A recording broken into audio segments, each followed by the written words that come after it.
the camera guys, remember they do one take, right? They do this sort of thing, and they all stop and they start rolling a cigarette and they're like speaking French and they're talking, and I'm like, what are we waiting on?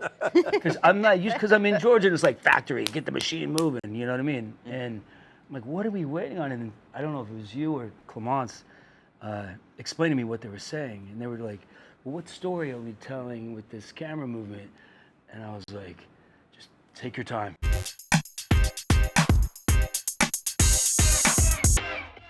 don't know if this is the place I'm supposed to be. Thinking about all the people I left behind. Wondering if they're still thinking about me. I want to just start by kind of asking if the producers, if any of you guys want to talk about this, why Spain? Why that's the next location you want to head to? That's you, boss. Oh, all right. Why That's, not? Sangria. Yeah, sangria, tapas, good food. But it's part of the progression of Daryl and Carol trying to get home. And if, they find their way there through a bunch of surprising and cool, compelling reasons, but Spain is right across the border from France, and they end up there. Yeah, okay. Is the goal to kind of just keep hopping across the map as long as you guys can?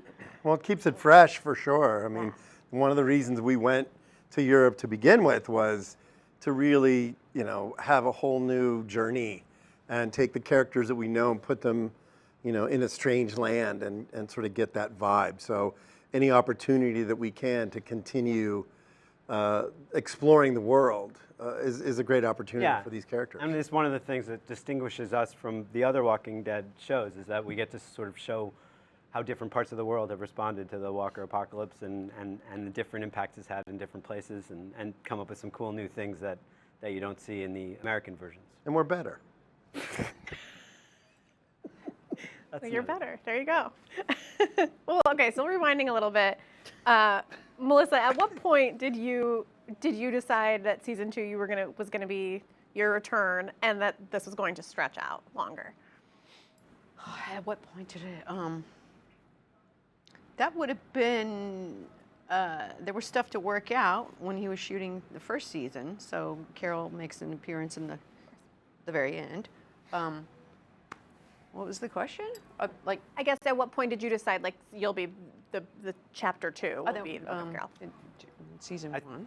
Right? Yeah, it was pretty early on. Early in season When I came on to start working on season 1, Melissa and I met and talked and started talking about it then. So it was pretty early in the process, and the plan from pretty early in the process was to bring Carol on at the end of season 1 and into season 2.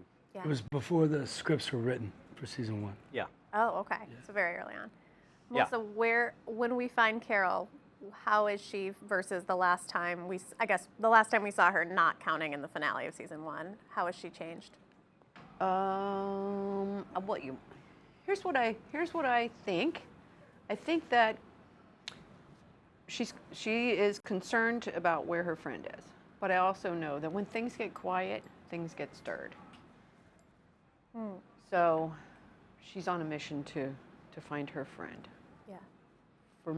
For several reasons. Okay. Yeah, that's what I can tell you.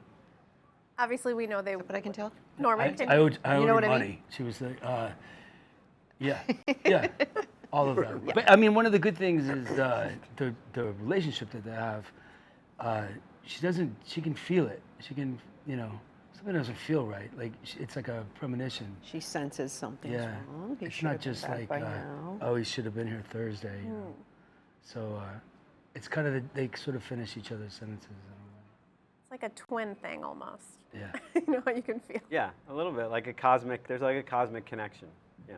Kind of, sort of. Yeah. Do you feel like it's the same can Daryl feel that Carol is? Yeah.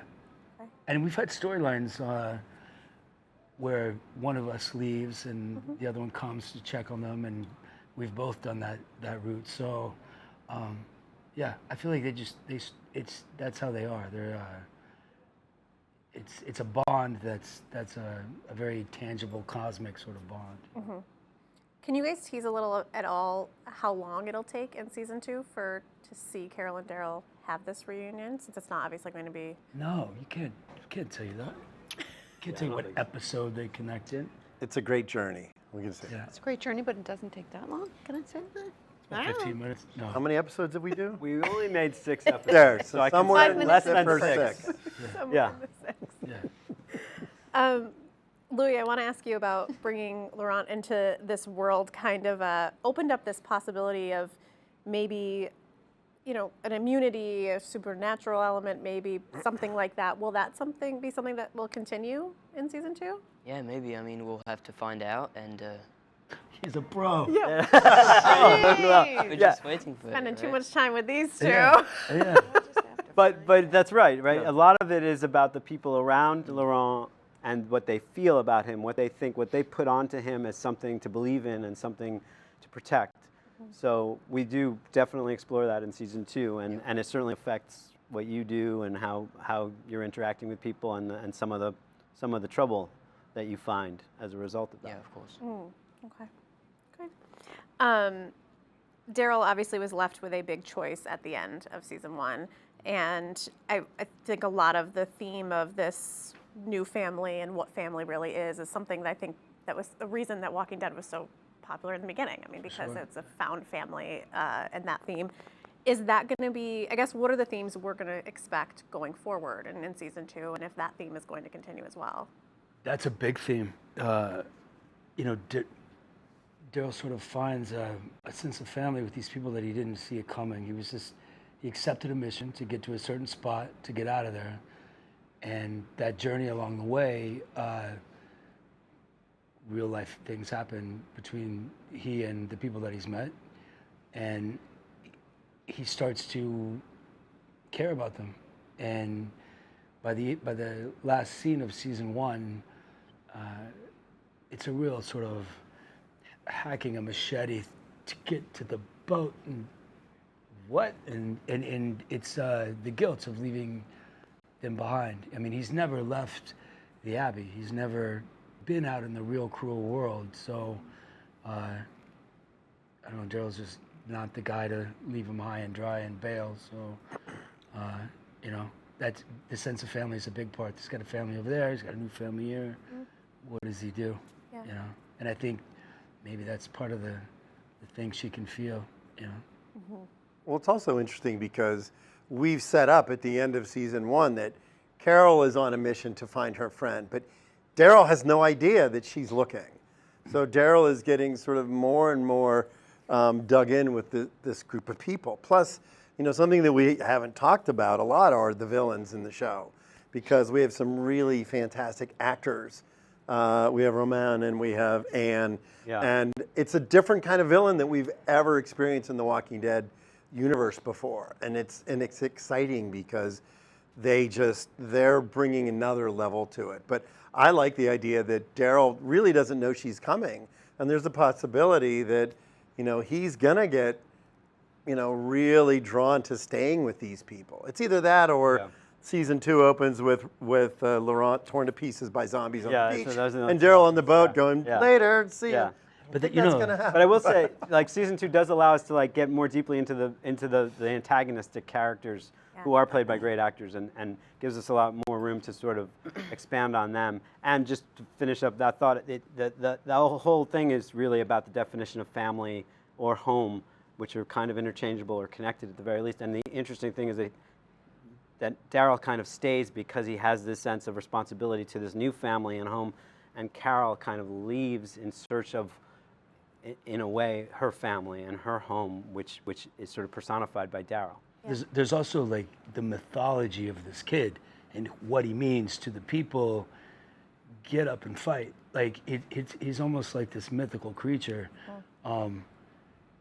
So there's that. There's that whole Braveheart, come on, this is our day thing. So there's that with the bad guys, and the bad guys sort of fighting that, from preventing that from happening. And then you got this kid who's looked at as, I guess, just as a kid from Daryl, right? Yeah. And then, but also what he means. He means you can't just drop that ball off, not just because he's a kid, but because he's a thing. You know what I mean? Yeah. He's the reason to get up and fight, For sure. How different has it been? I mean, now heading to another country, but even just going back to filming not in the U.S., I mean, what have you guys been doing outside of filming? What do you do for fun when you hit What off? don't we do? Yeah, What are you talking about? we lived in Paris for a year. It was pretty great. But I'll tell you that one of the things that's most interesting is I directed the premiere for season 2, and a lot of it deals with Carol, and a lot of it deals with Daryl's stories. And I think one of the things that we did really well in season 1 was give the flavor of the other country. You know, we really leaned into, you know, the mythology of what post-apocalyptic France would look like.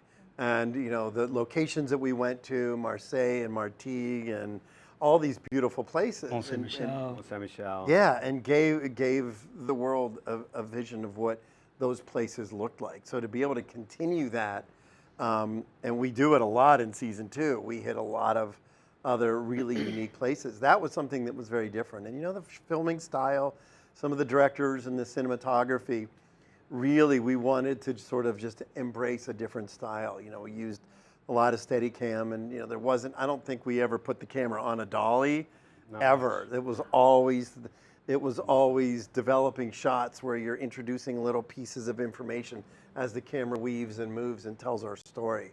And that was a lot of fun for me as a director who had done 40 episodes in the original series. So I enjoyed that quite a bit. So I had that, and then, you know, the stuff with Carol. So I shot partly supposed to be the U.S. and then partly in France. Right. You know, we were filming one day when season 1, and you know, you're on this show that's, you know, we're shooting in Georgia, and it's like boom, boom, boom, boom, and it's getting bigger and bigger and becomes this monster of a thing. We were sitting there, and the camera guys, remember, they're like, they do one take, right? And they do this sort of thing, and they all stop, and they start rolling a cigarette, and they're like speaking French, and they're talking, and I'm like, what are we waiting on? Because I'm not used, because I'm in Georgia, and it's like factory, get the machine moving, you know what I mean? And I'm like, what are we waiting on? And I don't know if it was you or Clemence explained to me what they were saying, and they were like, well, what story are we telling with this camera movement? And I was like, just take your time. You know? But that's like what Greg's saying with the camera work and everything. There's like, we've jumped off that super fast moving train, and we're like making this very artistic, poetic story somewhere else. It's been a real joy, you know? That's incredible. And it gives you more time to hop over to a Taylor Swift concert when you're over Yeah. here. Yeah. But I mean, there's lots of fun things to do in Europe. Of course. Yeah. Of course. Did I tell you I was at Taylor Swift? Is that You mentioned it. And literally yesterday? Yeah. I'm so tired. what's your favorite era? Oh shit! I don't know. I don't know, but like I mean, I like songs. I don't know which. Okay, what's the song? I like "Look What You Made Me Do." Look what you made me do. Oh, and I like. Oh man. Shut up. And I like. Shut up. Because I have a 5-year-old daughter who loves it, right? But like that one song that's like "Love Her." I mean, my 5-year-old daughter, I'm like, stop it. You know. There's a lot of songs.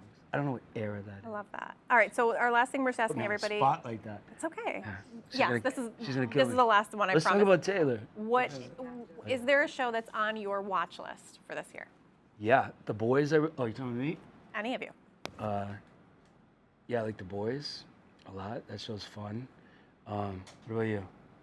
I can't just know. see There's South Park just every year. so many. Yeah, I have a lot of That's a good catching up one. to do. I don't know. Great. There's a lot. I'm loving House of the Dragon. Great show. Can't wait for Shogun, I heard, is awesome. I haven't The seen- Bear's good. You just made me think of this too, but I kind of want to see Fallout. Which Fallout. Greg is nominated for an Emmy for Fallout. Oh, wow.